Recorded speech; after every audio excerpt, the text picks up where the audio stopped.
Papayagan pa ba natin pagbalik ang panahon na nabaon na sa limot na nagdaang mga taon? Nung tayong mga kabataan ay may pusong nag-aapoy at walang inanagpuloy revolusyon.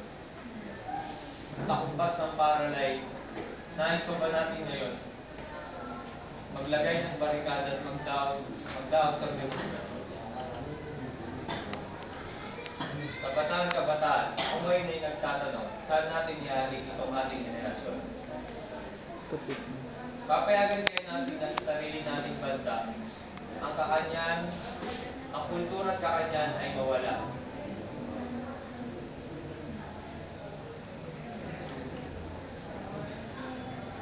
Sa kultura ng Daywan, ngayon dito'y bumabaha.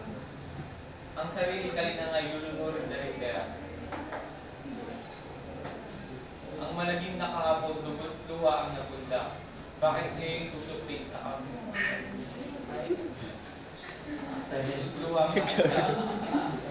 Bakit ngayon susupling sa kapatayan ng kapaya?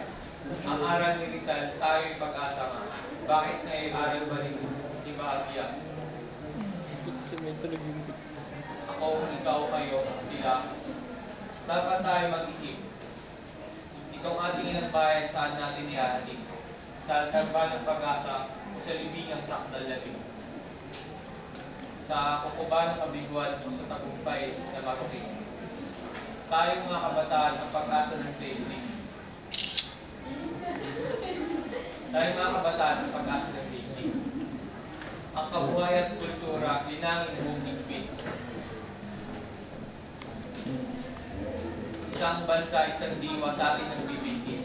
Ang tayo mga kabataan, Pilipino bawat